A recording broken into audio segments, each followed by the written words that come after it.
All right, you're asking for it, so here it is. Listen to this. I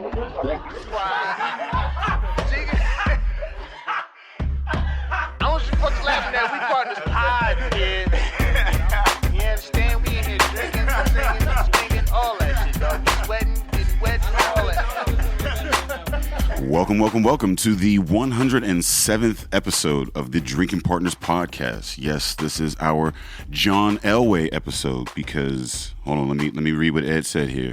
Because he won the chip and he keeps getting better with age.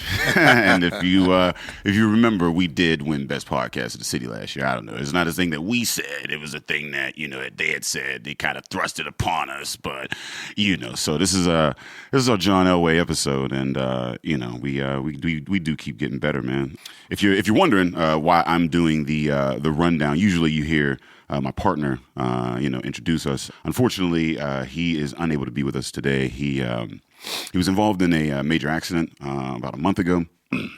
He's still in recovery. The good news is that he is going to make a full recovery. So if there is a good thing to come out of it, it is the fact that you will hear Ed's voice again here shortly. But he sent a message. He says, "Thank you for the outpouring of support for both myself and the show. I'm alive, getting better, and will be back before they know it. Please support our upcoming live shows." And yes, please support our upcoming live shows. That's how we continue to keep this thing going here. So shout out to Ed. He's in he's getting better, and he will be back soon. And we do.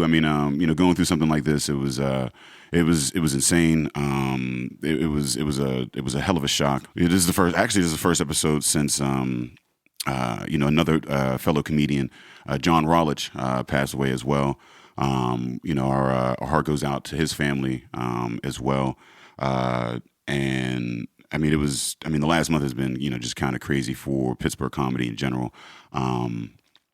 But to see the way that the community, reaches out and supports, each other in these times is absolutely amazing. I personally have never experienced anything quite like it. Being in this business, you shake a lot of hands and kiss a lot of babies or whatever, but you don't really know what's real until a situation like this happens. And then it's been so much love. Ed's appreciated. I appreciate it, and Just a quick John Rowledge. He's next March, this March coming up, March 11th, he will have a benefit. He'll actually have two benefits, one at Undo's in Weirton, West Virginia, and another show at Arcade Comedy Theater featuring some of the best comedians, all of the best comedians in the city. All of them came out, and they all want to support John and his family in their time of need. So look out for details for that online. And we will be bringing you more details as they, arise here on the cast as well. But, again, shout out to John's family and also Ed's family. He will also have a benefit March 18th at the Hideout over at Baron Batch's Hideout on March 18th. We'll get you details for that as well. Today, we're keeping this thing moving, and we have a guest host in. And you know our guest host. He's been on the podcast a few times. He's one of the city's greatest, and you've seen him on stage. You've seen him travel with some of the best in the biz, and he's here today, man, to fill in and show some love and support on this podcast. Let me introduce my guest host for today, T. Rowe. Yes, sir. Yes, sir, man. I'm happy to be here, man. This is a good thing. 107th, and I actually got to do the 100th. Episode, and that was pretty cool. The Playwrights Theater, man. You shut that shit down, man. That's what I do, man. That's what I do. Gave him 30 of your finest, man. It was, man. They was loving you there, man. Man, look, it's unbelievable, man. And I love what you guys had. I think I might have been on. I think I was on 2 times before. Yeah, you were on twice before. I can't remember the episodes I was on, but to see where this has grown and how far you guys have come. This is 107 episodes. I mean, anything that's not successful, you ain't gonna do it 107 times. You see what I'm saying? Yeah. So to be at 107, I believe that you guys are on the right path, and I'm proud of both of you brothers, man, and prayers and blessings to Ed's family, man, and also for John Rollich's family too. I'll be on both benefits because I know we're doing something for Ed too, right? Yeah, you got something extra. Yeah, we got for Ed too. I hope he knew about it, because if not, he's gonna hear it right now. I hope you're there, Ed, man. You know what I mean? But I hope it wasn't like a surprise thing. No. It's coming. Right. Yeah. So I'll be on both of those shows too, man. Just to offer my support, man, and bring the funny for both families, man. And we appreciate that, man. And like, for those listeners that don't know or haven't heard, the last cast or don't know, T. Roby, he actually put us, he helped put us on this game here. So to hear that is a huge deal for us, because coming into this fresh, it was just like we didn't know what the hell we was doing. And you were one of the comics that was just like, hey, here's some stage time, like some legit stage time. And you know what? That's what you want to see happen to anybody that has I've been doing it for 16 years. Mm-hmm. So anybody that should be in that position should be looking to help anybody that's coming into that. You know what I mean? Mm-hmm. You got to keep it going. You know what I mean? You got to keep the game going. So, I've had a lot of people do the same thing for me, and I had a lot of people who didn't. I had a lot of people shit on me. You know what I'm saying? You know how that goes. Mm-hmm. They'll tell you they're going to do something, they don't do it. Mm-hmm. You hear that story a million times in this game. You know what I mean? So the least I can do, and I still do it now. I run the Pittsburgh Improv Open Mic, and that's not for me. That's for the young cats coming out to get some stage time, and if they can put my name on the marquee and to get some asses in the seats, at least they get to get to perform in front of a crowd, as opposed to those bar open mics would be like 13 people. It'd be grueling, man. 13 people, and none of them came for the show. You fighting with the penguins? They was gonna be there anyways, right? You know what I'm saying? So you telling jokes to people's backs, you know what I mean? Yeah. So this gives younger comics a platform to do their thing. And that's what we try to do here with the podcast. It's that pay it forward mentality. We were shown love coming into the game, and like with this podcast, what we do is try to show love forward. So anybody that's doing some cool shit in the city, we try to give them a platform, get their name out there as well. It's just that keep paying it forward. So, yeah. Proud of you brothers, man. You guys, I can't wait. I can't wait to 200, 300. Like I'm putting it already out there, man. I hope y'all don't get tired, man. Be like, man, you know what? I'm done with that shit. You know what the worst thing is, man? If you see somebody like that you ain't seen in a while, like at this stage of the game, I got a microphone tattooed on my arm. This is what I do for a living. I don't got no other job. I don't sling no weed. Not no more. Different hustle. The same hustle, different work. The jokes got good to me. Like if you Google my shit, like I don't want weed to come up then comedy. You know what I'm saying? So the shit got good to me. And the thing about it, man, like I forget where the fuck I was going with that. With my point. Life is good, man. Life is good. If you're a working comedian, man, and you stay true to the game, you're going to end up being successful, and that's where I was going. So, like, basically, when I say 200 and 300, like, the key to being successful is just not quitting. Just not quitting. You know how many people had a dream and gave the fuck up? I mean, they was dope at what they did before, but they just quit doing it. Yeah, and it's easy to give up. This is where I was going with it. I had a lady come up to me that I ain't seen in probably about 5 years. That's not that long, but 5 years is. And her thing to me is, you still doing your little comedy thing? I hate that when they throw a little on it. They throw a little on it. Like, what you mean? Bitch, you still doing that little accountant shit that you was like, what the fuck? The fuck you mean that? I think it's because most people don't do what they love. You know what I mean? Yeah. Like that's I think the people that really that are out here, the people that we have on this podcast, that's the common theme, is that they're doing what they love. You know what I mean? Right. And they all came about it a different way. And they all do it for different reasons, but at the end of the day, they they do what they love. And they they do it well. And when you're doing that, it's easy to show love to other people. You know what I mean? Because you're self-fulfilled. Right. You know what I mean? When somebody's coming like, oh, you doing that little thing, that's because they got a 9-to-5 that they fucking hate. They want to be, they had the manager. They want to pull you into their bullshit trap. So I mean, it's crazy, but like I said, I appreciate you coming by. No doubt. And we're gonna get into this. 107 episodes. You know the rundown. You know what I mean? We're gonna do it 107th time. So if you're looking for us, you can find us on epicastnetwork.com/partnerspot. You can find us on iTunes, Stitcher, Libsyn, and Google Play under Drinking Partners. You can find us on IG, Twitter, and Facebook. at PartnersPod. Please, we've been asking you again, 107 episodes, man. Please rate and review. Hop on iTunes, rate and review. That's how, we know we're doing well. That's how we let others know that we're doing well. And that's how we continue to do well. So please, rate and review, man. As Ed would say, you love us. You tell us that you love us. So hop online and tell others that you love us. You know what I mean? So, please do that. We've got some business to take care of. We got the Hooch app. If you're not aware, the Hooch app, basically you download this, you download it for $1 by using the promo code DRINKPOD, right? So you download this app for $1 and you get a free drink a day. Every day you get a free drink. So, if you're in the D.C., L.A., Texas, you got it out in Houston, New York, Miami. I mean, you got all these cities. If you're listening, you're out there or whatever, download this app, man. You get a free drink every day. Can you sign up multiple times? Like you get like 3 free drinks a day? Because I'm on that shit right now. So I get service. True. 30 drinks for $1? Where they do that at? They do that at Hooch. I'm buying burner phones now. I'm treating the drinks like side bitches. Get your kids' phones, borrow a nigga's phone. Download as many times as you can, man. Use the promo code DRINKPOD. You'll get it for $1 and you get 30 free drinks in that month, man. It's available on iTunes and Google Play. It's available in Pittsburgh if you live in Pittsburgh, because we are a Pittsburgh podcast. We are worldwide, but we're local in Pittsburgh and Graperia. We still haven't figured the fuck that Graperia is. Is that what it is? Graperia. I mean, if you Google it, if you Google the way I sounded it out, you should be able to figure it out. Because there ain't there too many other Graperias out this bitch. Graperia. It's in Pittsburgh, man. You can get a drink down there. And like I said, if you're in other cities, then hop on that. Let me see. Oh, here's the city right here. These are I already named all of it. So that's that money right there, right? Epicast, man.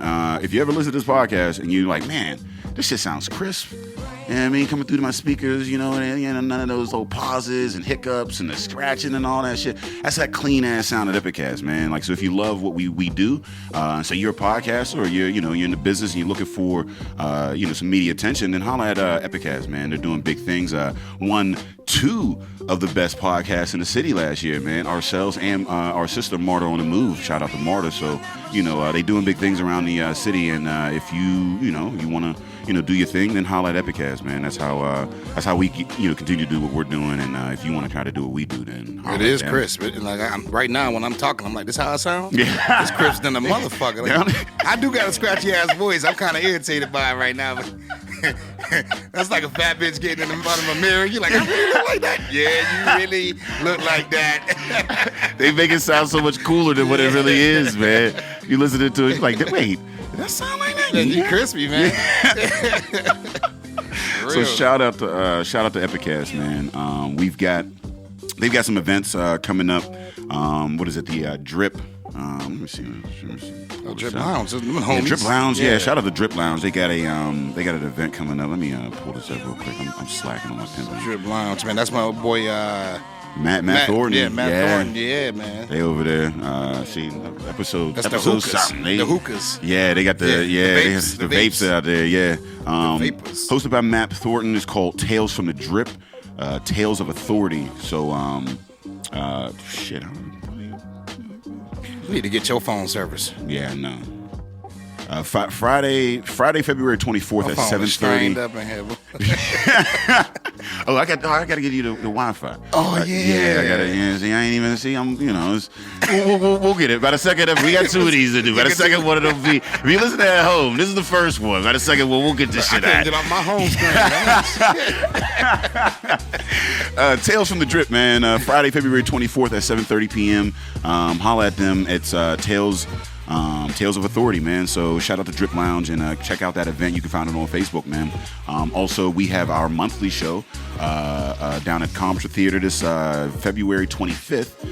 That's Saturday, February 25th over at Comptra Theater in Cranberry Route 19. Speak of the devil, our headliner for that show happens to be Zero. These boys keeping me on the mic. Working him. Look, everything. They're like, T-Ray, what you got coming up? I'm like, man, Ed Bracy. I said Ed Bracy. Nah, these boys, man. I'll tell you what, man. I am the headliner for that show on the 25th, and and I'm very thankful for that. And these boys, man, I've never seen anybody work harder ever. That came into the scene, because you get a lot of cats that come onto the scene and they do open mics, and they, 5 years later they're still doing open mic. You know what I mean? And there's a reason for that. They don't put the work in.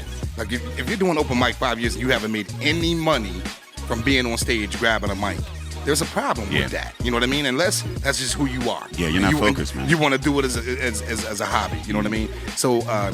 I mean, it comes from me saying, "Hey, y'all want some stage time? Y'all want to get on my show?" When I headline, I had you on, and then now you're like, you know what? Hey, we've created this. We need you on now. So and that's one of those things. I'll do any show for y'all that y'all ever throw my way, man. No matter what. We appreciate it, man. Yeah, it's we try to. It's quality. Quality first with these shows that we put on. And it's just like I said, it's amazing though. You know what I mean? Just to be able to even book you at this point. Man. I told you how I operate, man. I gave myself already. So we appreciate that. T-Row will be down there, Compton Theater, February 25th. We also have Lorenzo De Silvia. We got Tim Ross on that thing. You know what I mean? And Tim Ross, I love him. Man, Tim Ross is a banger. You would think he was black, man. The way he talk about Black Lives Matter, man. He be saying some shit. Ham. He be talking about Trump, everything, man. I love Tim Ross, man. Y'all come support Tim Ross. Yeah, Tim and everybody on the show, but Tim's hard. He's definitely one of my favorite white boys, man. Like in the hands down. He goes, man. Even on he won't do that just on his personal page. He'll go on KDKA and be like, he goes, fuck every white motherfucker. He's on Reddit. He's on Twitter. He's in the comment sections. I remember I was on Twitter and I was doing those stand-up jokes or whatever, and they came at me, the wolves, because Reddit is a racist motherfucker. It's the internet. Yeah, racist motherfucker. Man, Tim came through because he was like Mr. Reddit at that point. Yeah, so like he was like #1 shooting up everybody. I mean, he came through like with the cavalry, man. But if you look at Tim Ross, to look at Tim Ross, he looked like a hillbilly racist. True. I mean, he got this beard. Tim might weigh about 320. You know what I mean? 5'4". The flannel with the beard and the glasses, but if you talk to him, I mean, he know every hip hop song. Yeah. He's just down with the culture, man. He understands life. You know what I mean? So, big shout out to Tim Ross, man. Shout out to Tim. He'll be on that. And Blair Parker, man, she's coming through. We got 2 redheads on that thing. I mean, we got a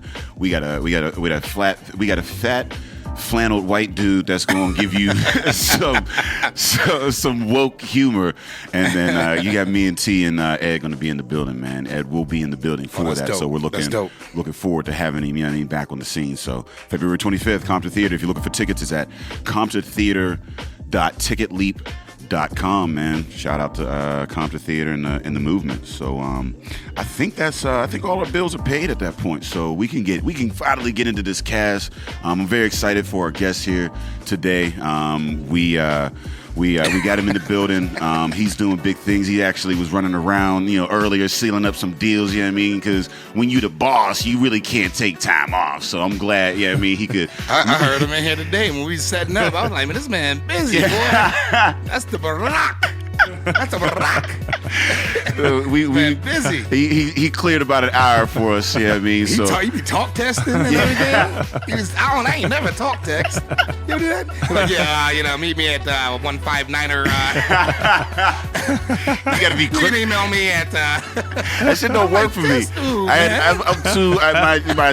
My accent. I don't know what it is. I can't get it. My shit never pulls out right. Man, I promise you this. This guy is probably one of the best dressed.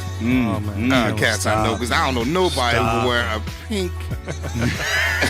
I mean, it's so cashmere beautiful. Though. It's cashmere. Cashmere with the cufflinks. Come on. And then he got a hat on back. Don't you know I will still kick your ass. The Mitchell and Ness with the white man. Yeah. I saw him on Jimmy Fallon the other night. Yeah, I'm like, what? But let's introduce our guest. Say what up to the people. Emmai Aliquiva. Say what's up to the people. Hey, what's up, everybody? Glad to be on the show. I mean, it just sounds amazing. You guys are doing some great work. 107, that's big business, man. It clearly is quantitative measurement that y'all ain't joking around. You know what I mean? This ain't the 17th episode. It's the 117th. Yeah. You know what I mean? So big ups for Appreciate sure. Appreciate that, big man. ups to them, man. So for the fans that, for the folks that are listening to at home, tell us what you do, man. What brought you to that? I am a creative professional. I am a mentor. I am into all types of stuff. I'm a film director. Started, of course, in hip hop. I got my foundation in hip hop back in the days. Wilkinsburg with Achilles Soon, a group called Pencils in a Cup, shoveling snow, cutting grass in order to open my own studio. Hustling. Yes, straight hustling. At my mom's house, I had a studio there. And basically, had the 8-ball jackets back in the day. Hustle, yeah. You know what I mean? Paid in full. You know what I mean? And, hip hop spoke to me in a way that nothing else did, because back in those days, I wasn't, there wasn't like after school programs. There wasn't this, there wasn't that. We certainly didn't have the internet and Facebook and all that. Right. So hip hop spoke to me in a way where I'm like, you know what, boom, I think I got what I need in order to sort of shoot for the moon until I start feeling some type of way, right? Right. So of course, you have adversity throughout life where, things kind of get in the way, but I always had hip hop in my back pocket. So after being homeless for about a year and a half, walking the streets of Pittsburgh, I very well could have asked you for 50 cents, could have asked, anybody listening to this podcast. Wait. Before you go any further. We can moonwalk. Let's moonwalk. You got to see how this guy look, man. Let's moonwalk, man. First of all, this guy's probably like 6'3". He El DeBargis, if you will. I'm trying to bring you in because it's a podcast. It's a television show, right? You see this guy look. I mean, listening to me, man. Yeah. Look, he got a little Albie. That's a good looking man. That's no homo. I'm married. You know what I mean? He's very well groomed. Very well groomed man. He got on a cashmere. I've never seen cashmere in my life. I just learned how to say it after he said it. I've only felt it. I can't afford it. I'm going to feel it right now. I've only touched it in the store. I ain't never bring it out. I don't understand, man. So and you literally were homeless and you brought yourself I was homeless after getting out of a crazy relationship. I ended up just on the streets. Sometimes as men, we get prideful thinking that, oh, yeah, I'm going to be all right. I'm going to be all right. Yeah. And I did not have the elements of bringing and being inclusive of individuals that could help me out. So after being homeless for a year and a half, I'm like, I picked up the phone, called my mom's and said, hey, Mom, can I sleep on the couch or whatnot, until I kind of get on my feet. She said, of course, hello, duh. Right. I got a job as a casual at the post office for about 6 months, so I had a lot of time to myself to sort of refocus and change the trajectory of my life. I got a job with Justin Strong at the Shadow Lounge. Shout out to Justin Strong, man. He does so much for the city. Oh, my goodness. Justin Strong. When I rolled up to him, I said, Jay, I'm kind of down and out. Could I get a job? He said yes, but sweeping up cigarette butts outside. It's maybe, cleaning the bathrooms. I said, all right, I'm good with that. So one day, doing that, he gave me some mail. He said, yo, this was delivered to us, wrongfully. Could you take this upstairs? So I took the mail upstairs, and they had one of them old school Welcome Back Carter doors where the big mail slot looked like a Twinkie. In the middle of the door. Looked like a Twinkie, right? Yeah. So it took it weighed about 50 pounds. So I put that thing up, and I looked in the empty room. Even though it was empty, I seen something in there, and I was just like, yo, who's the landlord?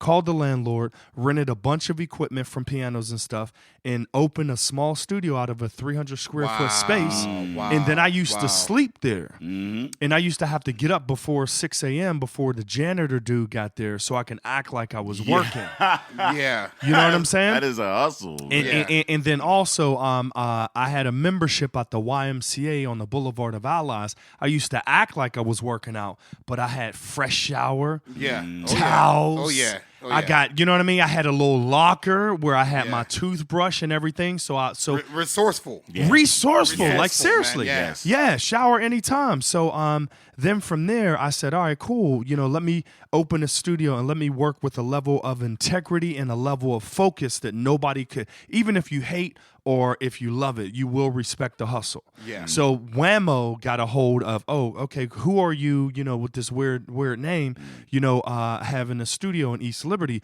Would you want to come on and be a production director for all 3 radio stations? Dope. So, of course, they didn't know I was homeless or whatnot at the time. So I accepted a position April 2002. Started working there as production director.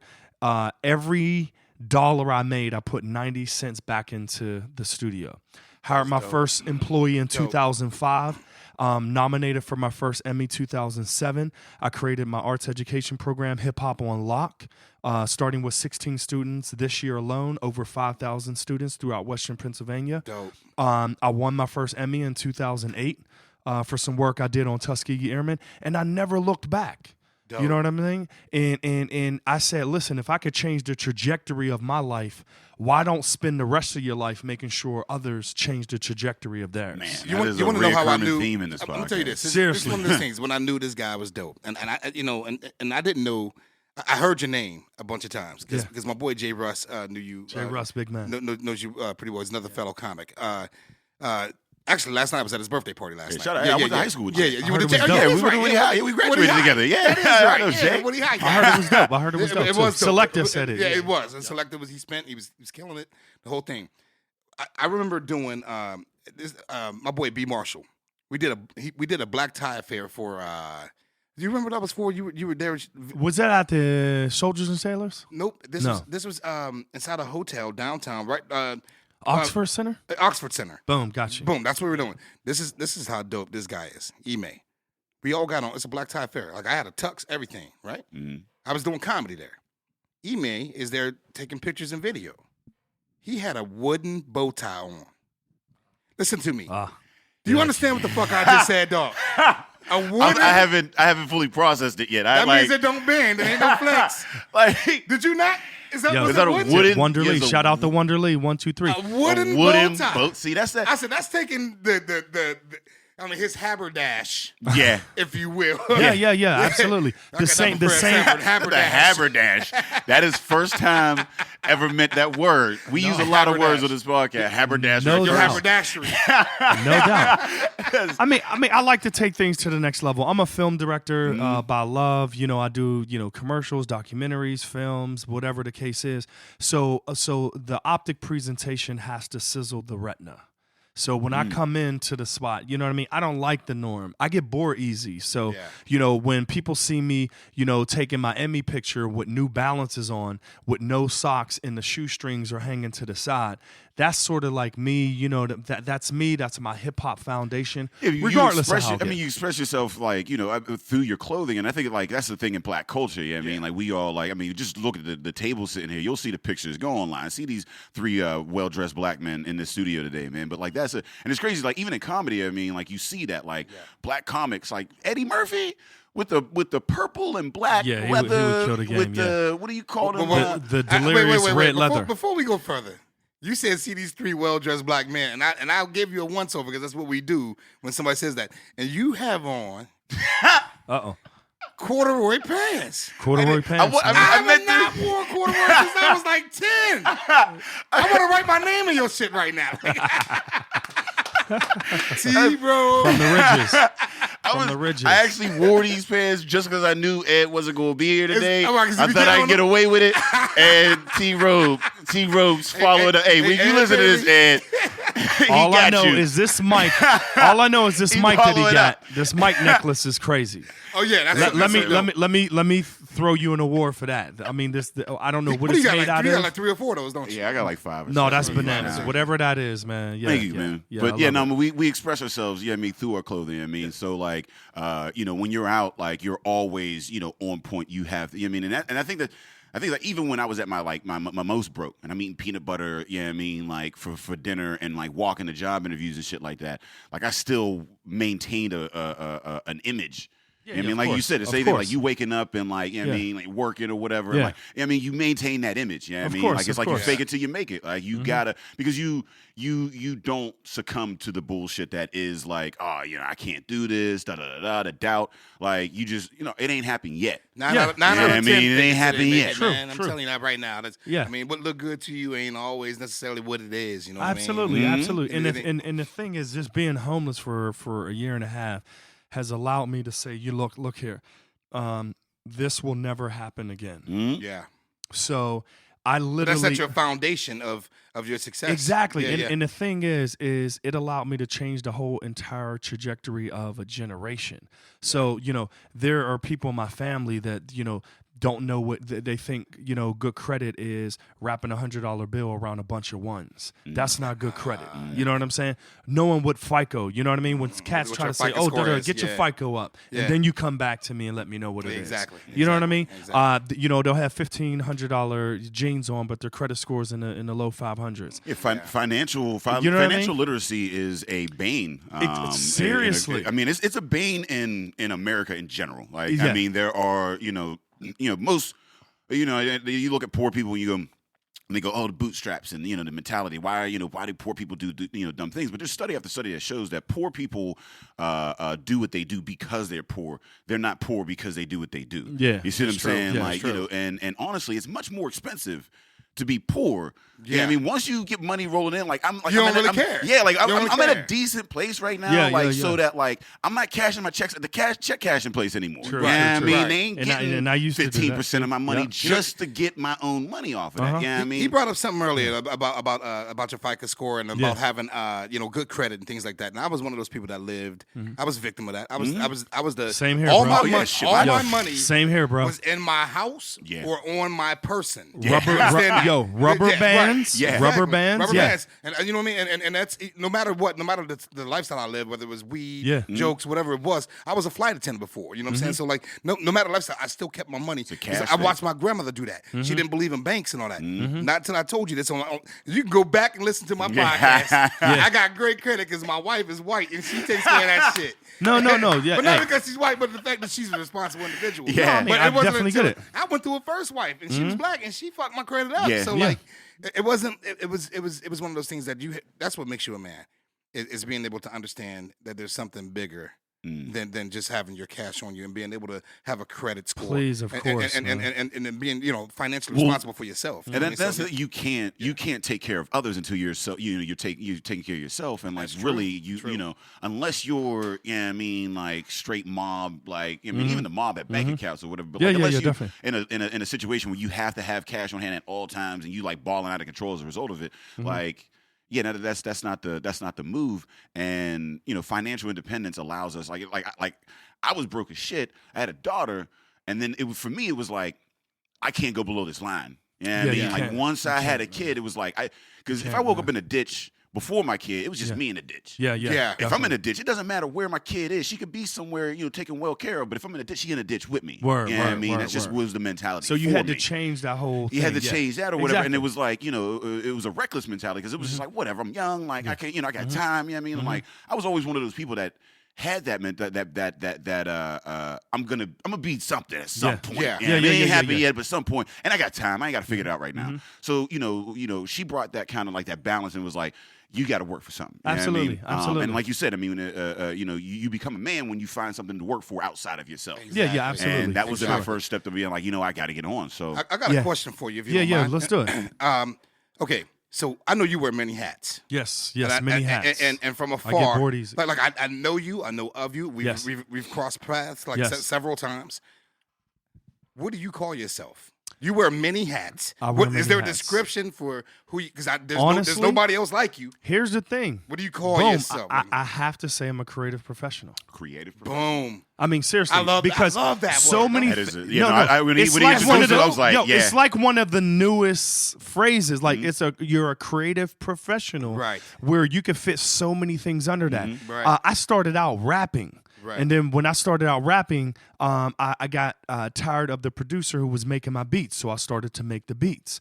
Then when I started to make the beats, I would rap to the beats and things of that nature. Yeah. And then when I got into filming, I actually stumbled across getting into filming is because I used to hire, and this is nothing against, CMU, Art Institute, or Point Park, but I would hire students and individuals that graduated from those places that would know all the technicals of recording. Oh yeah, there's this Turbo 2000 XL, and then you have to have this lighting, but they didn't know how to capture the soul of a person through that lens. So I said, what camera did you use? Oh, that's the TP 2300. Okay, what microphone was that? Oh, that's the blah, blah, blah, blah, blah. I just went out, took some cash, got it myself. Right. I didn't go to school for any of this stuff. I didn't, take any classes, and I just dove in and wanted to capture the essence, the emotion of people, because you can't deny what you see as far as when it comes to emotion and things of that nature. So I knew how to do that. So I did that for my Hip Hop on Lock students first. With the Waffle Wop TV show, and people started to watch these videos that I used to do. And said, hey, listen, could you do that for my company? I never looked back since. Boom. Being one of the most influential film directors, in Pittsburgh, and being able to have clients like Wiz Khalifa, The Roots, Jimmy Fallon, the late Dr. Maya Angelou, Macy's, Sporting Goods. No. Because I was about to get to it. Nigga, no, I'm not stunting. I'm inspiring. Yeah, you are. Because I slept across from Originals Hot Dog shop in that little, where everybody stand on the wall? Yeah. I used to sleep in between that bench and the wall. So I got to inspire people who listen to. This is the place to do. Don't be humble here. Right, don't be humble here. This is the place to stunt. Yeah. We invited you here. Yeah. So please tell it. Because I was going to get into it because I know well, shit. From my understanding, I was like, oh, yeah, you started out with your mom's house. Yeah. But, shit, I don't even know where you started. You started out maybe just at your mom's house. No, I opened your mom's house in 2001. And out of 300 square feet of space, I started Hip Hop on Lock in 2007, which is my arts education program that employs hip hop as a tool to educate and empower kids, kindergarten to 12th grade. So we're an official creative arts program that's built into the school system. And, where, we have employees and I actually hire, individuals to make that happen, teachers. And then, got into the filming. And it's just, filming and then photography, my first curated exhibit, Optic Voices. Yeah, so that, when you look at the filming and the photography or whatever, what did you do to set yourself apart, in that? Because it's a lot of what we do as creatives, comedians and photographers, it's a saturated field. It's heavy saturated. It is. Everybody wants to do what we do. That's a great question. What did you do? That's a great question. Led you to, to an Emmai and Jimmy Fallon, and Maya Angelou. Here's the thing, man. I'm 40 out this piece, and I have 18-year-olds and 19-year-olds and 20-year-olds, fresh out, and they're doing this and they're doing that. But one thing that has always set me apart is my ability to create relationships and treat relationships like bank accounts. Okay? We have to make more deposits than withdrawals, and we have to make sure nothing bounces. So if I tell you I'm going to do something, right? If I tell you I'm going to do something, right? You know what I mean? If I don't do it, that's a check bouncing. Yep. Right. And if I call you every time I need something, that's a withdrawal. Right. You know what I'm saying? Right. You got a lot of people that do that. There's a lot of people that, right? You know what I'm saying? And that's you hate it. You hate when they call. You don't hear from them. Exactly. Until they need a withdrawal. Yes. Don't roll up at my teller station only when you need something. Yeah, exactly. Make a deposit in me because I want to make a deposit in you. I love that, man, because that's so dope. Go ahead. No, I try to be the person that, when I call, you want to answer. Thank you. Because you know that I'm probably calling for some money for you. Exactly. You know what I mean? There's folks that as soon as you see, yes. I don't ever want to be that. And that's the thing that, because I can see how, when you were saying, you were on the streets or whatever, that asking for help. Yes, and that's the thing that a friend of mine told me, and that's the thing that it took me a while to get over. But she told me one time, she's like, you ask for help when you desperately need it, but you never ask for help to get ahead. Yeah, I mean, you only ask for help to get you back to where you were at. So you don't sink, so you don't drown. Yes, you don't drown. You don't ask for help to get ahead. Yeah. And you need to learn how to do that. That's what I did with Justin. To do that. Yeah. Exactly. That's what I did and I think that's what with you my know, mom. You started with your mom. I'll sleep on the couch. You know what I mean? So here's the thing. When you make deposits into a relationship, it matures over time. Yeah. So when you want to make that, when you need something, you can take that. You know what I'm saying? You can cash that deposit in, and there's no problem. You don't get hit with penalties.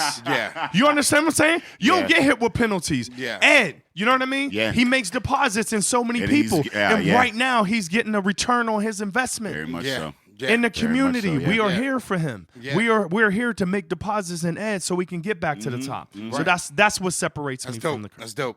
That is, and just by the way, that was an Ed question because like Ed usually does the interview over here, and I hit him up. I was like, "Hey man, you gotta hit me with some questions." That was an Ed question. No That's why doubt. Shout out to Ed. That was shout out to Ed. When you listen to this, that was an Ed question. He's still in the building. EB. Yes. So an Emmai, man. Like, tell me, like, tell me that experience, man. Like, walk me through that. I got a call from PBS, and I had did some hip hop soundtracks, right, for a couple different documentaries for PBS, and I got a call from Olga George, who's an incredible producer. She said, "Hey, listen, would you be up to the challenge of doing a soundtrack that paralleled the story for the Tuskegee Airmen?"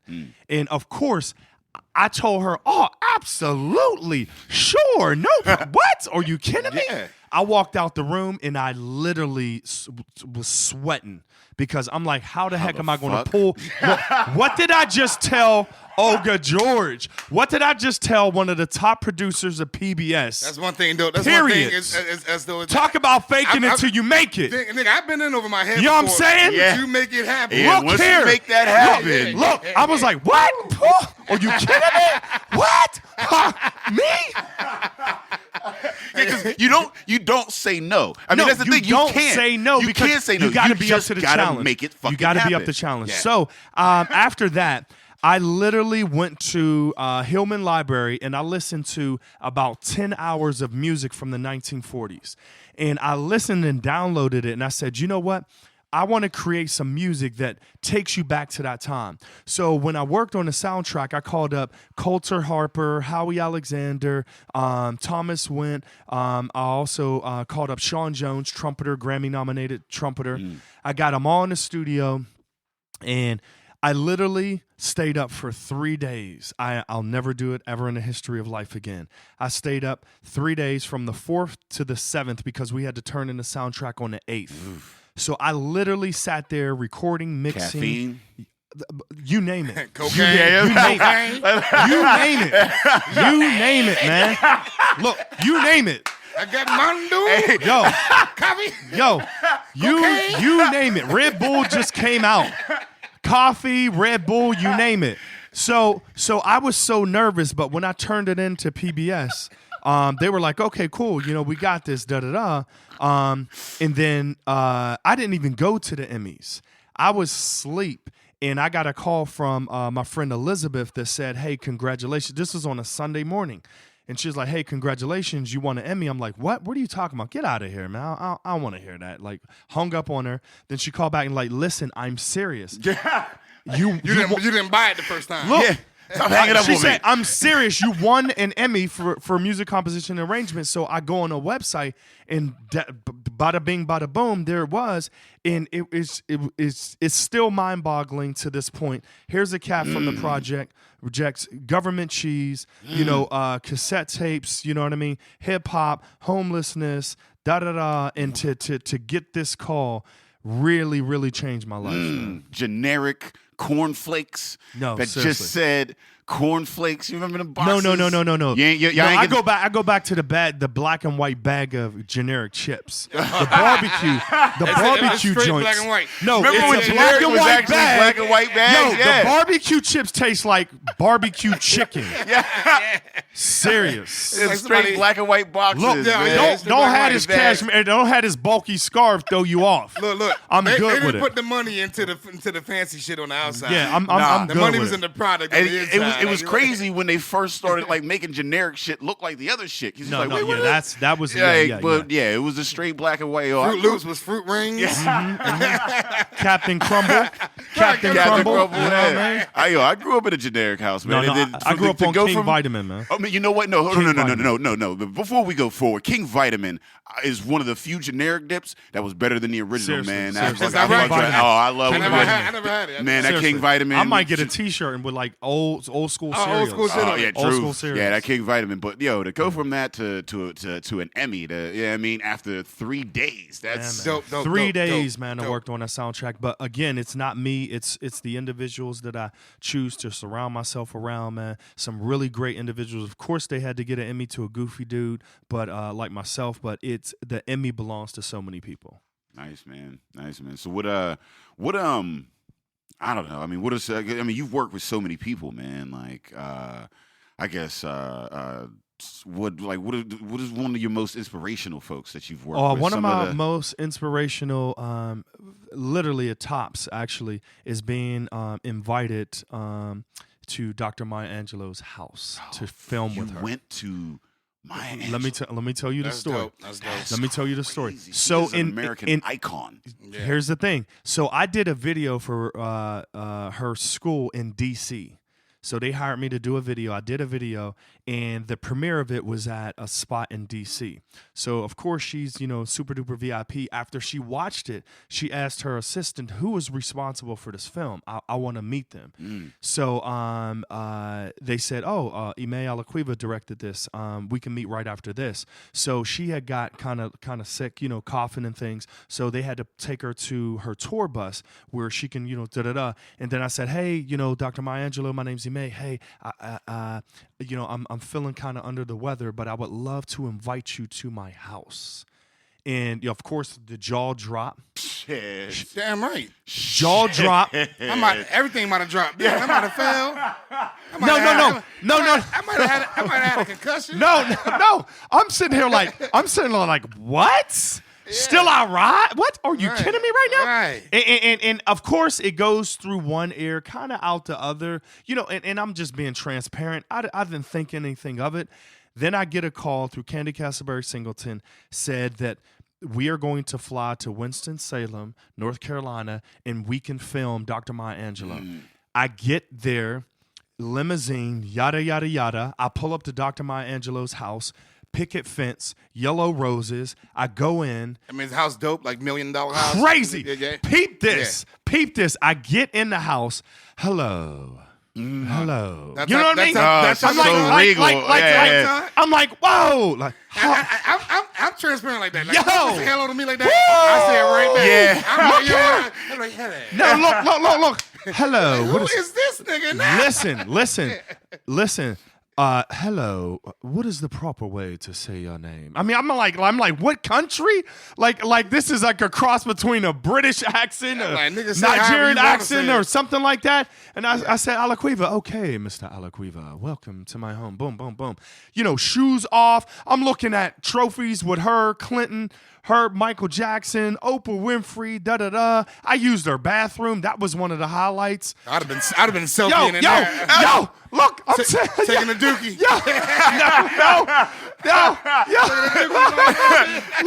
This is the Cage Bird singing over here, Look, B. I'm like, can I use your bathroom? And I'm like walking up in Dr. Maya Angelou's bathroom. Like, who does this? That's a black moment, man. Listen, here's the black moment. Here's the black moment. She gave me a tour of her house of all the awards that she's gotten from all over the world. She even showed me a white Rolls Royce that Tyler Perry bought her for her 80th birthday that she never drove. Wow. So here I am just walking around, and it was just the most amazing experience. So that is the highlight. I don't care, who I work with, whatever the name, no one's really going to top Dr. Maya Angelou. And when I left, that bathroom, I wouldn't even wrap the toilet seat. I'd have just I'd have sat. That's bare ass. Whatever I got from Maya, I'd have that's raw ass. raw ass. Whatever I got these are my herpes. Let's just sit down and pee on that one. Look, and for the fourth quarter of what happened, when I left, she said, Mr. Aliquiva, go well.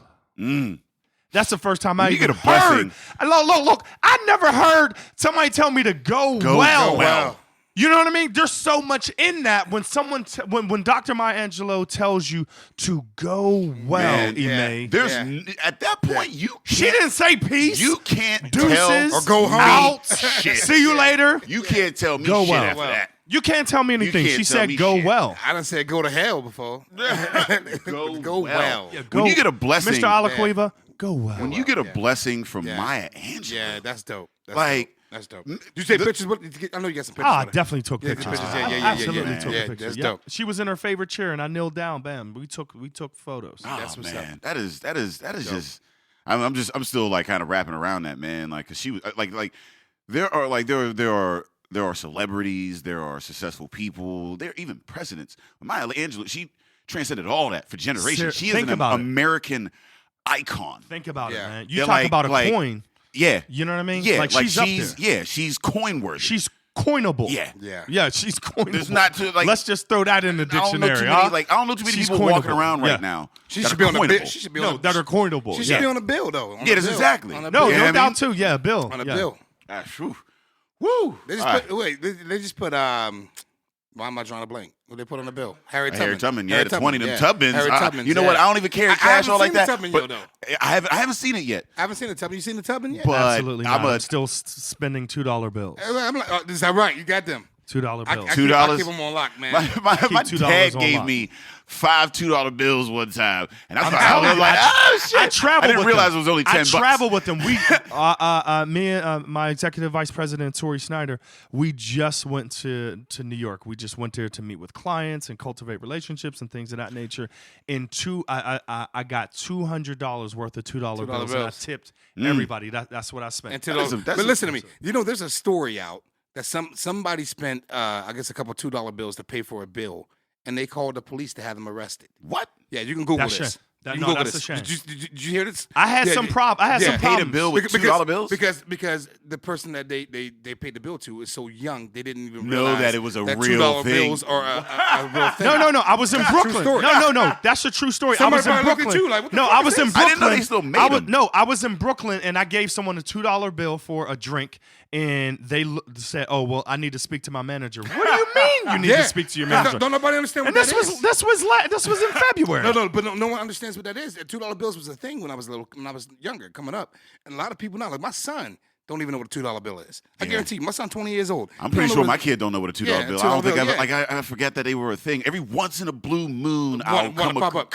Pop up. But I forgot they were like. Do they still make them? Do they make the fresh ones? They still make them. You make just have to order them. Oh, so they got the big face. They got big face $2 now. No. The You old just got to order them. Yeah. Straight old school ones. They got the old school ones. Yeah, the Jefferson on that man. Yeah. I keep one in my car that my grandmother gave to me. Yeah. And she said, you keep this, and then whenever you want to give it to somebody else, it'll give them luck. But I've been keeping it because I ain't, I need the luck. Yeah, I So, need to get me one of them. Somebody can get one whenever when my shit run out. Speaking of Tori Snyder, we got this. Shout out the lovely lady in the room. She's very quiet, very observant. I'm sure you'll get some of that content through her or whatever. We got it's Black History Month, right? And you know how the comedy is with Black History Month. We get booked left and right. Damn right. For Black History Month, right? They're reaching out. So, Drinking Partners is putting on Something Black. It's Something Black. It's a comedy show at RMU. Jay Russ will be in the building. That show? Yeah, Jay Russ. Yeah. Terry Jones will be in the building. And Lorenzo De Silvio, because redheads, man, that's about as black as you can get as a white dude. Right, man. he almost made it, but not really. That's kind of like James Harrison, like you think he was gonna be retarded, but in the last minute, God changed his mind. Yeah, that's about as black as a white person you get because they get treated, man. So Lorenzo De Silvio, Jay Russ, Terry Jones. Ed said he's gonna be in the building. I'll be there, doing my thing, and it will be down at RMU. Check that out online. It's pay at the door, man. $5. Because you can't get better quality comedy. College students are broke. I don't know if you know that or not, but college is expensive as shit, right? Yeah. So when they put these shows on, it's $5. You know what I mean? Right. And it's open to the public. So come through. Get something black in your life. You know what I mean? Drinks, refreshments, some black comedy, and keep it moving. So shout out to Tori. Hustle for the corn. Yeah, there it is. There it is. That was a little segue. So tell us Tell us your thoughts on this state of the nation at this point, man. Like, we're talking politics now. Oh yeah, a little. Yeah, we got to get a little. We're going to Trump. We got. I know you said this. You got a program right now. For kids. Yeah. And Betsy DeVos is now the Secretary of Education. Yeah. And I mean, she for the first time in United States history, she was elected or selected by the vice president. Who had to be the tiebreaker of the whole thing. Mm-hmm. So that means we even had 2 Republicans vote against her. We needed a third, and people went at Pat Toomey, who's the senator for Pennsylvania. If you listen to Pat Toomey, fuck you. Yeah, on some real shit. Yeah. Because I very much so have, the older I've gotten, have started paying attention more to politics. Mm-hmm. And just where, first of all, where the nation has come from to where it is right now, and just in the past 1 month. Okay, but this whole shit with Donald Trump, man, it's so sad to me how this nation has turned, and even to the point where, see, when Barack won, black people was happy, but we wasn't running around talking about, hey, white people, fuck you. We was just happy to see the first black president. Now, this thing with Trump has brought out all the people who are racist. And you can Google a million things that are happening right now with racism due to the fact Trump is president. Like he's given the closet racists a voice. Oh yeah. I mean, when you're backed up by the Klan. So my first question to you would be this: you have a program right now dealing with children through K through 12. You said right? K through 12. Okay, K through 12. And Betsy DeVos, who's the most illiterate. To me, it's hard. She said in an interview, I think there should be guns in schools to stop from grizzly bears. Bears coming into bears in schools, man. Like bears. Like, first of all, there's never been a story in front of the Senate. There's never been a story of a bear coming into a fucking school in front of. Like, what are you even talking about? Educated people while the world is watching. What are you talking about? She said bears in schools. So with that being the direction that obviously she believes in charter schools and private bears. schools. I'm sorry. That is like, bears. Yeah. How does that affect you, your program, your outlook on these kids who are looking to you for guidance and looking to you for how does that affect you? Well, I mean, from a professional standpoint, it definitely could affect us in a myriad of ways. However, this is, I mean, just this where we are. It just feels like a reality TV show. Doesn't it? America is in right now. No, the world is in right now because this is. But specifically, we're starring. Oh no, yeah, we're in it. Yeah, the world is watching us. The world is occupying the seats to watch. I feel pumped. A TV show called America. Mm-hmm. So with a TV show, you have to have these characters. Yeah. And when you have a television president, as individuals call him, or a twisident, who tweets all the time and hides behind social media for a lot of things, there's a lot of concern in multiple ways, not just schools, not just organizations, not just nonprofit organizations as well. We are looking at, America through a different lens that's never in the history of life have you seen 2 individuals go against each other. One, the absolute most qualified presidential candidate that has ever run in the history of America. Yeah. And you're worried about her emails. Yeah. And then you have someone on the other side who's the most unqualified candidate in the history. Yeah. No law degree, no this, no that. You know what I mean? Yeah. So, when America shifts like that, how do we shift and fight different? Right. Because this is a different fight. Civil rights, that was sort of expected. Yeah. But now, 2017, we have to fight different. See, you know what was so frustrating to me? Yeah. Is all of the protests that are happening right now, I feel like truly aren't doing shit. I feel like that. And I get it. There's a lot. That's what you should do. You should protest peacefully. And there's nothing really that can be done. There is one lady who I'm standing behind right now because I've been digging deep. I read about it every day, man. Mm-hmm. Maxine Waters. She's the senator of California. Mm-hmm. I keep hearing her name. Yes, too, man. She is vowing. She said she's going to be there for 4 years. She said. She said, I'm vowing to have him impeached Wow. Yeah. For 4 years. And people are starting Maxine paperwork Waters, too. you got to follow her, man. Maxine Waters, and if you look at her picture, she's that black mom that when she said, she's Claire down, Huxtable. Sit your ass down. Yeah. That's what you mean. Like Yeah. she's one of those, and it's so frustrating to me that all of the things that he has going on. I mean, even with his wife, living in Trump Tower up in New York, and it's costing the city of New York $400,000 a day. $400,000 a day. But you want to build a damn wall? Yeah, 20 billion. Let me tell you something. People ain't walking from Mexico to get in here. They're saying we're going to visit America, and they're flying over here, and then they got a return ticket, but they just ain't getting on. There have been many walls in history. Yeah, that don't mean nothing. We figured out how to get over a wall. Yeah. Like we have human ingenuity Yeah. has taken it past walls. The one thing I want to say about marching, that was the thing. Like I think the marching is working in the sense that it's bringing awareness. It's keeping people very much alive. I mean, very much woke. They're hearing this. It is chaos in the streets.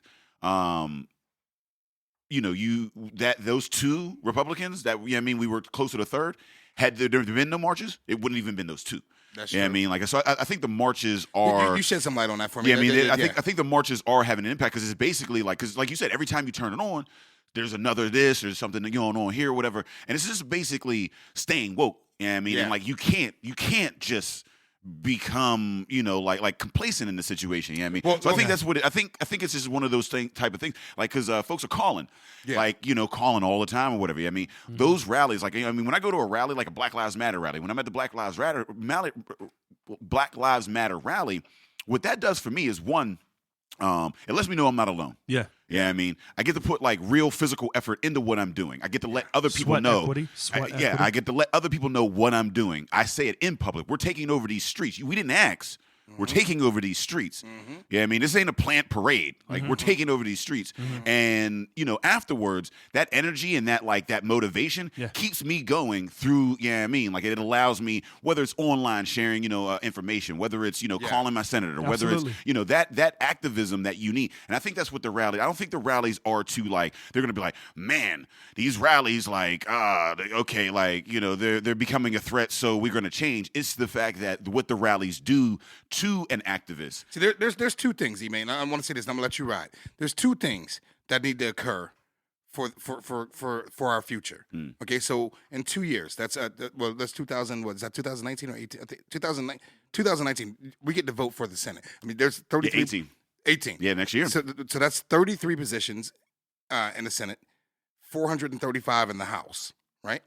We can change all of that with that one vote. So that's the Toomeys. That's all of those. I think the Toomeys are 6 years, and then the House is 2. So we got the House next year, and then we've got the House, and then we got the few years after that. For the Senate.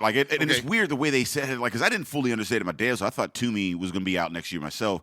And then the way they have it is each state has a different, so different years. Okay, yeah. So then that's the first thing. But we definitely, but I like that. We definitely need to vote. vote on that. Yeah, we definitely need to vote on that. The one thing all of this is doing is raising awareness to a lot of people to vote. Absolutely. Yes. All right. So Hillary won by 3 million, the popular vote. Yes. But that electoral college shit is what took over. So the second thing would be is they said over half the country didn't vote in this election. Period. No one gave a fuck. And that's we were voting for Barack, because it was Barack. Yeah. You're happy for that. And that's no one cares. That's what I was, and that's what I'm saying. When I look at the back and forth or whatever, I've actually cut real people off. Yeah. Because of Trump. I've deleted. I've deleted. Yeah, I've I've actually stopped talking to people that I've known my whole life. I just because of Trump. Yeah. What was that? Fuck. I had one of those earlier. It's gonna come back. Yeah. This is why they call it the drinking partners. Yeah, man. yeah. I am get drunk and forget their train of thought. I think so the thing is, when you're going through this, it was like, oh well, how do you reach over to those people that voted for Trump, and this whole thing where how do you reach that other side, right? So at first I came and I'm like, all right, well maybe we could talk this way, and there were different this isn't gonna work, and you can't, identity politics aren't gonna work, and this isn't gonna work, and and you got to do this, and basically placate or whatever. And as Trump is continuing to do what he does, you realize that those people that are still supporting him at this point, Yeah, I mean, there are people that have voted for him and were like, you know what? They backed out. They backed out. Those people, cool. You see what happened. You made if you're still supporting him at this point, for me, you're lost. I don't think our goal should be to reach them. Our goal should be to reach that 50% of people that didn't vote. Yeah. That's who we should, because they're watching. They feel the same way. They're looking like that's some crazy shit. Yeah. But for whatever reason, they don't feel that they have a voice. They don't feel that they have a power. You know what I mean? Yeah. So I think those are the people we should reach, because that's the majority of the nation, as opposed to reaching that 21%, 23% of the nation. I guarantee you this: the next election will probably be the biggest show out of voters. Yeah, it would have to be. Yeah. Oh, yeah. And just a point that I wanted to make as far as like, the marches and everything that's going on, shout out to, the Women's March, who had some of the highest numbers in the history of protests. Yeah. So, More than his inauguration even. period. Yeah. So what I'm saying, so they do have a voice, and they allow their voice to be heard, and it's just a situation of fighting different. That's why us as creative professionals, as comedians, something can happen on Thursday, you turn on SNL, boom, 48 hours later, bam, they got something already on it. You know what I mean? Yeah. So, and the thing is, I mean, of course, it bothers Trump and everybody else on his team, the fact that, why are they always talking about me? This is how we fight through art. We fight through being creative. We fight through comedy. You know what I'm saying? Chris Rock, I mean, one of my favorite comedians of all time, he knows how to fight different. You know what I mean? And he'll cut you without you even seeing the knife. That's you know the what I beauty mean? of it. Yeah. That's the beauty of it. He'll be here in May. Yeah. May? I put my bid in to open up. So Oh my prayers for goodness! that. Yeah, so Yeah, he's I coming put to my bid make, in and with Live Nation, so. Chris Rock's gonna have something with him. And that's the thing about it. I loved about Chris Rock. And like my favorite comedian of all time is Richard Pryor. Me and Ed go back and forth about this all the time. But the thing about Richard Pryor, he did the Oscars. He did the Oscars, and he did it black. And he did it black in the 70s. And I mean, so, and then you look at Chris Rock, and the thing I loved most about Chris Rock, like coming up, he was one of my favorites. Like, he was my absolute favorite, like growing up. You know what I mean? And the fact that he was able to say offensive shit non-offensively. Yes, Like, that was the beauty. Yes. Like, the curse you out slit, tactfully. I mean, the way He'll curse you out tactfully. the shit that, like, the subject matters that he and the way that he says it is like you're laughing, but you're also, it's edutainment. Like, it was, and like, you look at Richards and the Eddies and all the greats. Yeah, I mean, like, I seen you on stage, T. Like, yeah, I mean, like, the way I think that separates, some of the great comedians is the fact that it's not just bullshit entertainment. Yeah, I mean, there's a little bit of a message behind there, and you maintain your blackness when you're on stage in front of a crowd. And I think that not only just in comedy, but in the arts. Yeah, I mean, like as we as black men, I think it's very important for us as we progress to not lose that. Yeah, I mean, or sell out the blackness for that. That check or whatever. Absolutely, of course. And I had my first interactive photography exhibit at the August Wilson Center for African American Culture. It opened September 23rd, and it was received so successfully that it was extended twice. But the center of Optic Voices was the photo of that two-year-old boy who held that sign that said, "I am a human being." You know what I mean? And the thing is when you came into the exhibit, you looked at, like, look, he's 2 years old. Don't kill me when I'm 18. Don't think that I'm some type of threat. And here's a 2-year-old boy holding a sign that said, "I am a human being." That he couldn't read the sign, but he understood the energy behind the sign. And us as artists, that's how we got to fight different in order to keep in the forefront of what's going on in America. Yeah. Nice, man. Yeah. So, switch up gears. Jimmy Fallon, man. Shit. Where the hell? That's what I strive for. Give me my 6 minutes, Jimmy. I hope you hear this, man. Give me my 6 minutes, man. 4. Look at me, man. I'm sorry. Give me my 6. True. I got a clean 6. That's all I got. Other than that, I'll be like, nigga, fuck shit. Wow. I got a clean 6 for you, though. Wow. I got a clean 45 seconds. I can make it through about 3 good sentences. That's it. And fuck, nigga. Yeah, something. Wow. But that would have been hilarious if I would have dropped something like that. That's a funny. clean 6, man. where did you come? So for the fans that listen or whatever, I don't know the copy. I guess we can't play it over there or whatever. But go listen. Yeah, if you're listening at home or whatever, check out that episode. Yeah. When was it? When did that air? That aired February 7th. So the February 7th episode of Jimmy Fallon or whatever. Wait, this is recent. Yeah. Boom.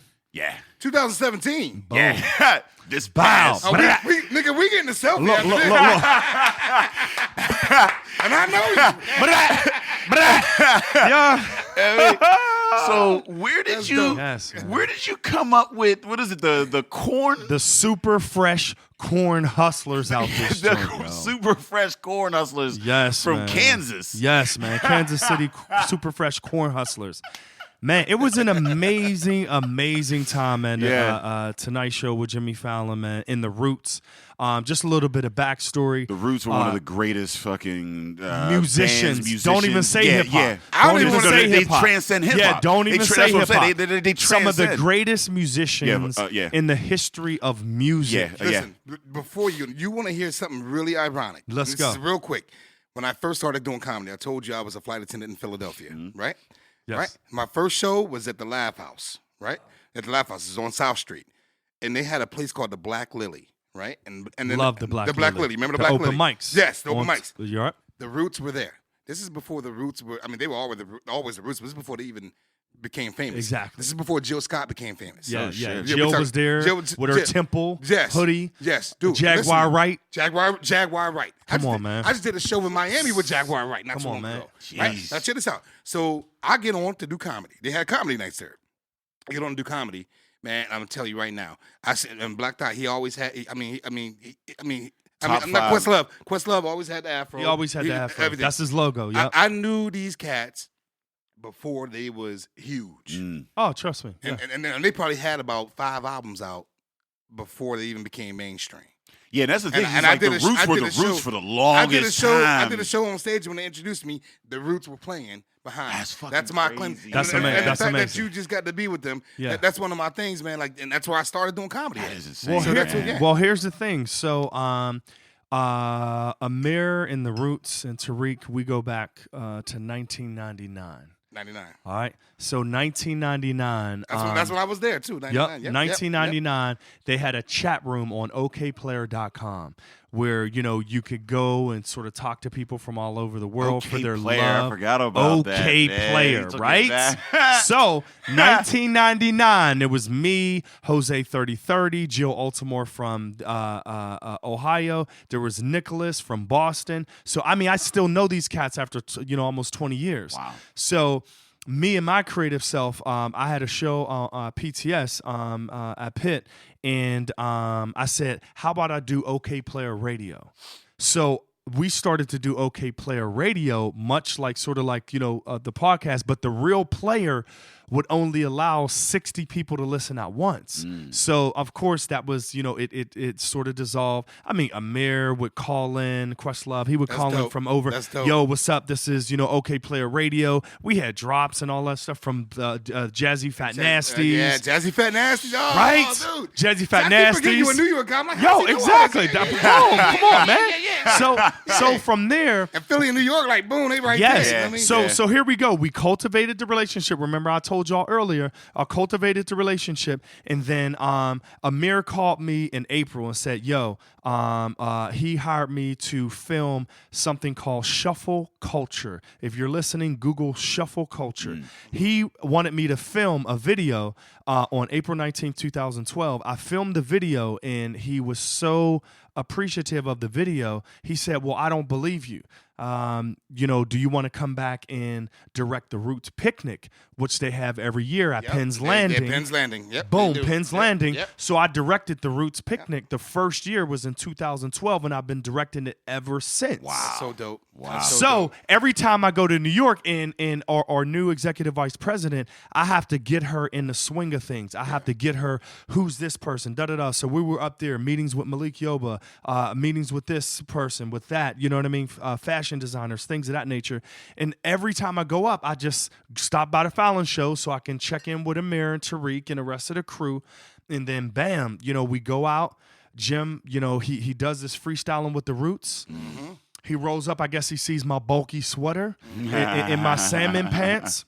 You definitely had salmon pants on. My salmon pants was crazy. It makes I can't wear those for another 3 months. That's why I wore these. That's why I wore these wine straight corduroys. Pull the wine out, man. The plums. No, them is the plum joints. The plum joints. Them is the plum joints. All right, man. go some plum dips. Yo, them is the plum joints, man.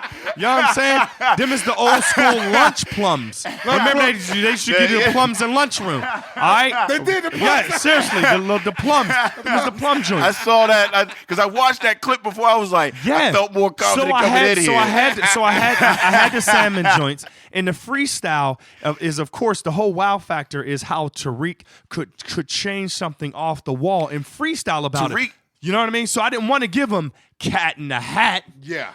Glad and Mad. Yeah. That's boring. Yeah. Nobody want to watch that. Right. So when Jimmy was like, yo, what's cracking? What would the NBA team be?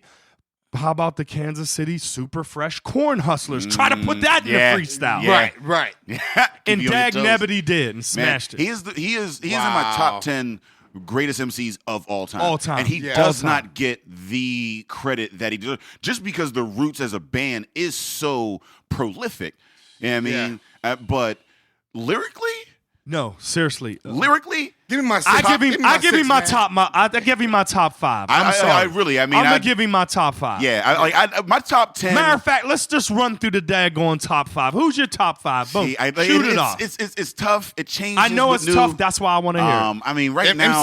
MC wise. Yeah, MC. Yes, MC. And if they can freestyle, if you had to send 5 MCs to another planet to represent hip hop, who would it be? Like if I'm looking at lyrics, shit, Dead or Alive. I mean, like I said, Black Thought is in there. Most Def, Pusha T, which are like crazy off. Yeah, I mean, interesting. Yeah, because you went a different route than I thought. Interesting. Yeah, you went a whole. Yeah. Most Def. Def. Black Thought, Most Def. And then Wild. Most Def, Pusha T. Exactly. Said too short. Pusha T. No. Pusha T. That Coke flow, but his introspective flow. Like, I mean, if you look at the career of Pusha T, man, he's.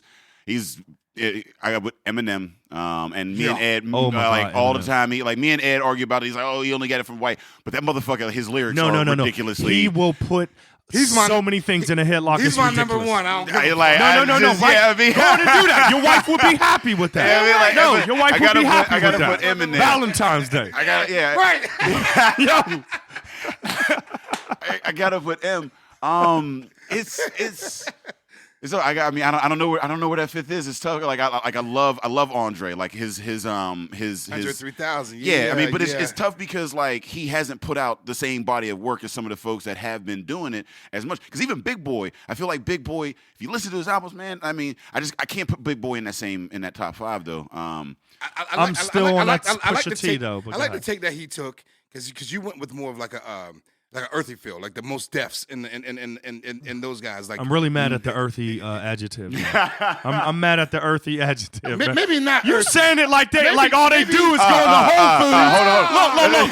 All they do, look, like they come to work with juicers. You know what I'm saying? It wasn't more like that. All right, listen. Hold on. Let me just real quick. 5 Rakim. 5 Rakim. Cool. Boom. All right, listen. A lot of hip hop heads, so-called hip hop heads, that think they know. When I say earthy, I mean they wouldn't even know Mos Def as being a dope lyricist. Like for him to be on your top 5, that's what I'm saying. But when I mean earthy, that's no disrespect because they're dope. Oh, no, yeah, you got it. They're ultimately dope. Like so, you ask me my top 5, mine would be what's this? Like drum roll. Let's go. Eminem, Boom. Biggie. All right. I mean, Biggie to me is Biggie. His wordplay is unmatched. You could play his wordplay is unmatched. His mathematics is ridiculous. It's ridiculous. Yeah. You could play his old shit over a current beat, and it would ride the fuck out. Yeah, smash. All right? So you got changed the game. Biggie. I listen to me. I love, and my last 3 is a tie. So I gotta go with Jay-Z. Right. I love Jay. No, that's cool. He's not the Brady. He's not the Brady of this thing. He ain't the Brady. No. He ain't the Brady. I like Jay, and then I love Nas. Word. And then I gotta put Pac at 5th. Pac at 5th. And Okay. I don't mean to put Pac at 5th, but like I said, the last 3 is a tie. And so I only got top 3. My last three's a tie. No, I feel I'm not mad at that. Like, and that's the thing. mad. All But of them. you went a different route. Here's the thing. Here's the thing. Your top 5 is in my 10, and that's why like it was hard for me to like because like it's changing. It's my mood sometimes. No, it's good. You know what I mean? Yeah, Sometimes my mood, I'm like, right. this is the nigga. Yeah, I mean, and like with Jay-Z's and the, like everybody has it. So it's like for me, I want to let people know, like, look, man, like Lily, listen to Black Dot, man. Yes. Listen to Moses. So like, Black Dot is so what's your top 5, man? My top 5. Emmai, Aliquiva. No. I told you I rap back in '92. No, my right. EA Sports. Honestly, my top 5 EA Sports. I'm in there. Hey, they cut my checks. Yeah, They cut my checks. Yeah. My top 5. I'm honestly gonna have to say, and y'all could beat me up for this. I gotta put Karis 1. Yeah. Oh man. He's so dope. Yes. I gotta put Karis 1. That's how I came. Yeah. No. This brother, like, I kid you not, you could put him in any era. You can put him in the 70s, the knowledge. 80s, That the knowledge. 90s, the He 2000s. does that knowledge. And Yes, he even does. today, if we went to a spot, Karis 1 would light the joint up. Yeah, man. Period. I saw him live last year at Overseer. Mr. Smalls. Mr. Smalls. Officer. He came to Mr. Smalls. Yes. Yeah, last year. Wait, he was at the Smalls last year? Yeah, he 2 years pulled ago, up in a 2 van years too. ago. Yeah, Shit, he pulled up in a van. Tonka truck Yes. van. Listen to me. I went and I watched him and I couldn't believe how dope he was. That's I the mean, first time I've seen seriously, him live. seriously. No, I ain't mad at that at all. Yeah, so I'm just you know what I mean? Karis 1, definitely Eminem's got to be in there. Yes. Pharoah Monch. Oh, shut the fuck up. Don't. Pharoah Monch. His wordplay. Listen, you His keep tongue calling twisters. his calculus. It's lyrical calculus. It's the tongue twisters, the way he takes words at like Yes. Yeah, Pharoah So Monch. it reminds me of a Biggie, but Yeah. he has sort of like this, like his lyrical acrobats, the way he flips the vocabulary is ridiculous. Yeah. Yeah. He might not can freestyle for a can of, and he told me this personally, he can't really freestyle, but just his penmanship is very, very important. And I think that that's a great dynamic to take to another planet. Yeah. I would definitely have to say, Nas. That's nasty in there. I Nasty sip in the there. Don P, I watch told the you. Gandhi until I'm charged, Yo. writing in my Yeah. book of rhymes all the words past the margin. New York State of What? Mind. Yes. New York Yes. State of Mind Yes. is Yes. like my top 10. It ain't hard to tell. It's one of my favorite No, songs. One Love? One Are Love is you so dope. kidding me? One Love is so dope, man. What? Listen, when I hear something, this is what let me know a dope hip hop artist. Like when I hear a song and they're older, it puts me in the mindset of what I was Yes. doing at that time. Yes. Currently. I Yes. remember when I heard that Yeah. fucking it was written and Oh, my like that goodness. one Yeah. dip with when he came in with his wife and all that old shit Yeah. at me. Yeah. And like I remember because as a kid I was picturing like one of my boys' crib like coming in and like Sure. the whole like that it was poetry and it was like he painted pictures. And that's the thing that I miss about lyricists these days. I mean the Yeah. storytelling. We don't have as One much story. Love? What up, story? kid? Yeah, Who's like Yo, Yeah. F One- it Black. One Love is dope. Yes. One Love is dope. Yeah. Plus, Like- congratulations. I heard you got a son. Yeah. I heard he looks like you. Why don't your lady write you? Told her she should visit. That's when he got hyper. Yeah. What? So Like- here's the thing. The song One Mic was dope too, though. Yeah. Yeah. But Illmatic Illmatic. is one of 4 albums in Harvard. Illmatic. Yeah. In Harvard right now that they teach off of. Yeah. Illmatic. Yeah, that so was Nas, it. That Illmatic. Yeah, Nas is ridiculous. He got to get in there. And then also, I'm so sorry, and I know this is relatively new, but his mathematics are ridiculous. I got to say Kendrick Lamar. Kendrick Lamar. Kendrick Amen. Lamar. He is the only one out of the new Amen. people that you could have ever said. Because you said anything else, I'd have been like, you may out. Woo! Kendrick Lamar is hot. He is. Did you see He his is. performance on like some of these award shows? Award He shows. knows how to Yeah. use his voice, and he knows how to tuck information in. He takes information in. His lyrics are good. His styles are amazing. He's on the He has- Grammys tonight. He's The Grammys He's on the tonight. Grammys. Tonight. It's Yeah. on the Tribe Called Quest. Yes. It's his variety. We the people. Yo. His variety is insane. There are very few artists that have the variety Exactly. in his styles. Exactly. Not just the Is Tribe in lyrics. your top 5?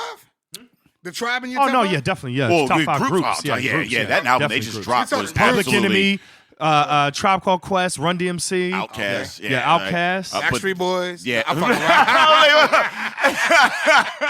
That's why this show is amazing.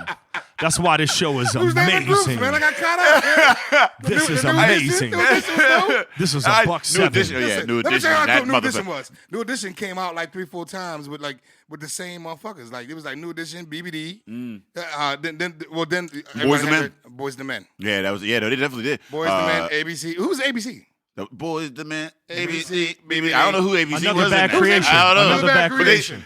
Yeah. Wait, what? Another bad creation. Oh, That was her name. They were like So you little, know they were what? little boys. They They were little boys. Yeah, absolutely. Yeah. I didn't even know that, man. No, that I like like I said, Kendrick definitely evolved in there. On the lines of like new, you know what I mean, like Lupe would. Yeah, I mean, I love Lupe for that. See, I like Lupe, but I'll take Common over Lupe. Yeah. See, Well, Common. and that's I'll say of course. Common I mean, over that's- I mean, Lupe. he's a. I'm telling you, man. These guys you name it they're so phenomenal. They to me they're just not the Well, I'm not saying they're not as far as level, but I'm saying like the people who who call themselves hip hop heads. True. They don't know they're like the underground rapper who the Commons, the Mos Defs, the Lupes, like they're lyricists. They're unbelievable lyricists. Yeah, you know what I said mean? Pharoah Monch. Oh, Yeah, I mean, Pharoah Monch and is I a felt you when you super- said it. ooh, subliminal, Because- criminal, You're like, what? it's it's crazy because like he's the dude that I listen to because I can't pass the aux. Like if you pass me the aux, I can't put him on because most people Listen, don't man. really. They don't understand But him, I yep. sit and I'm like, man, Get his album War. Is that Get one of his latest album. It's called War. I know you got another fifth.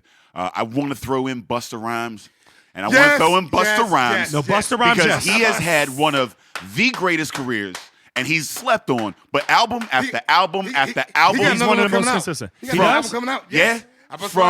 from leaders of the new school. I follow him on Instagram. Seriously? Yeah, man. He's coming out with another album. Busta I need to Bus? call him for a video because Yes. he did a music video. It looked like Man, he is so dope. Busta got it off Bus? the vending machine. He's so dope. He has been dope since he hit the scene. He Leaders has of the new school. No, here's the thing. No. Here's what I want anybody listening to do. I need you to go on YouTube and listen to a song called "Still Shining." It's Busta Rhymes, produced by Jay Dilla. May he rest in peace. Okay, Jay Dilla. Yeah, Jay Dilla He produced the passed song. He passed like what, a year or two ago? No, he passed several years ago. several years. Jay Yes, Dilla. Jay Dilla. Jay Dilla. Mm-hmm, Jay yep. Dilla, okay. Dilla Donuts. Still Shining with Busta Rhymes. There's a song out that's so dope that never really went like mainstream, but I listen to it often. And it's by Biggie Smalls and Shaquille O'Neal. It's called "You Can't Stop the Rain." Oh, It's the dopest song. remember that. It's the dopest. Listen to me. Wow. God, motherfuckers ain't ready, man. Wow. That song is so dope to me. Wow, You know what I'm this talking is about, man? hilarious. You never heard that song? I'm gonna listen to it after this Man, listen to me. because this is And rain is spelled R-E-I-G-N. Yeah. You can't stop the rain. Yeah. And when I tell you that song is, man, I wish we had somebody. Lyrical- this what we lyrical need. masterpiece? Hey, where you at, Buzz? We need Buzz in here. No, Plug this seriously. shit in. I'm I'm gonna need to check that now. Buzz, I know you got that. I know you can hear me, man. Can you pull it up? Is there a way you can pull that up? Can you YouTube this and think we pull got this up? about Tori 5 over here. minutes. She I on need that, this I mean. pulled up, man. Oh my God, this song is so dope. So what's dope about it? Well, I tell you what. Break it down. First of all, it's Biggie. Biggie starts off, right? And Shaquille O'Neal is not known for his lyrics. Nah. But on this song, where we at? We got it? Look, come on now. Let's play that. We're going to play it. What? Listen. We got to play this. This is like one of those things where YouTube has to play the commercial first. They got to pay their bills. Pay their bills. Yeah. Where's your speakers at?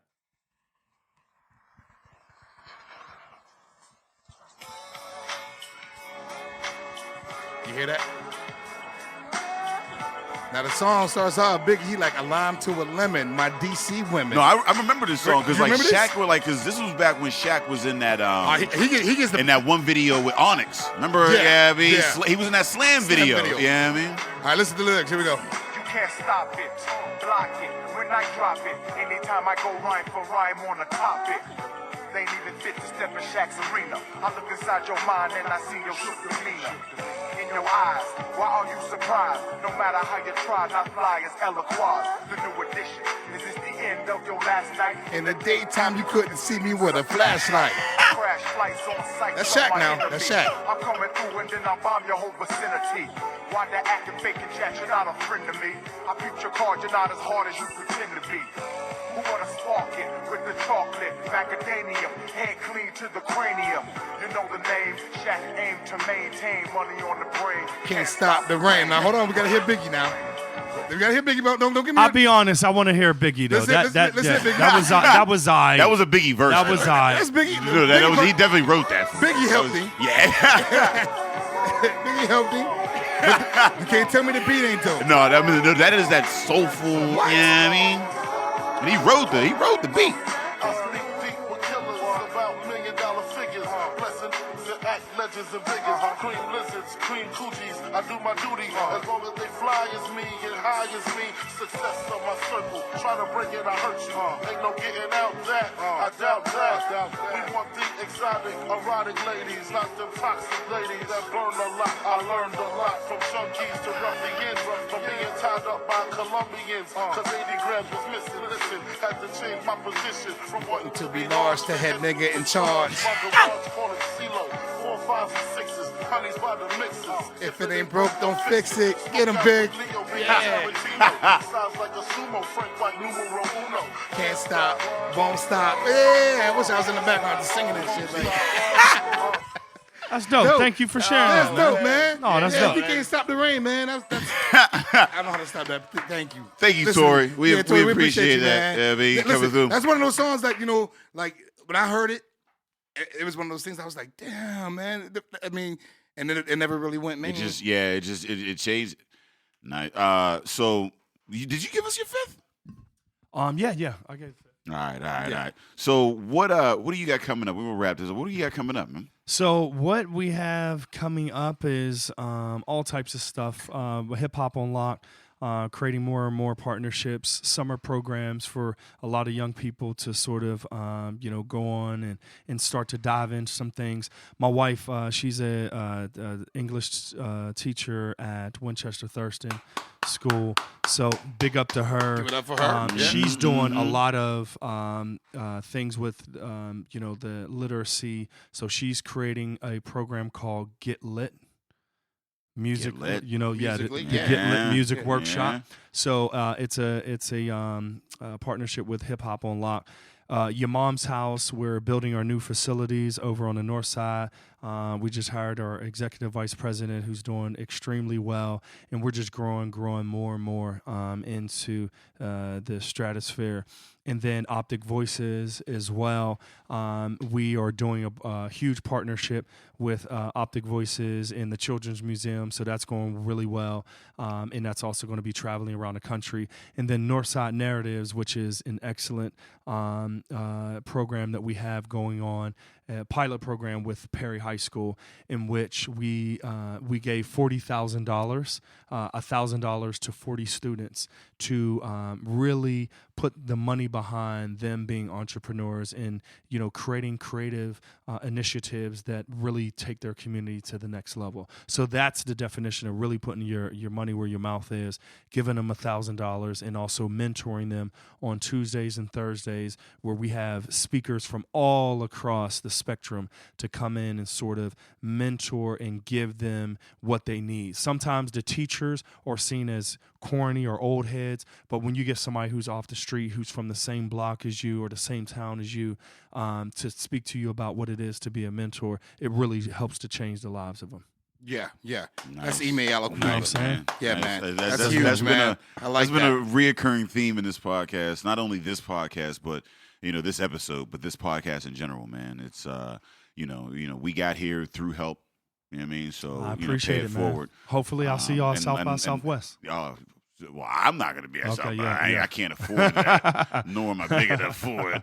But send me pictures, please. Yeah, no, definitely. Tori, she's going down too. We're going to be taking photos and really trying to go, to Austin and take out of that lesson and bring it back to Pittsburgh, because people are like, oh, well, shouldn't you be in New York? Shouldn't you be in LA? why be a goldfish there when I could be a piranha right here in I Pittsburgh? feel you, man. I've heard the same thing, man. If you dope wherever you at, man. Period. And this is where I'm at. Yeah, Period. exactly. Yeah, Yeah. Period. Yeah. If you happen to have an oversized suitcase that you want to pack me in for that Here trip, we go. holla at your boy. I mean, We got you for the I can South get- by Southwest, I can get man. flexible in that, man. I'm just saying. Like, I'm picturing that shit. You in there eating cheese crackers and shit. you just gotta give me some ramen. I mean, man. I've been behind bars. I can make that ramen work without the heater, man. Absolutely, man. Rich shit is a motherfucker. Throw some Cheetos or something. Yeah, I'll make it work. Where can they find you?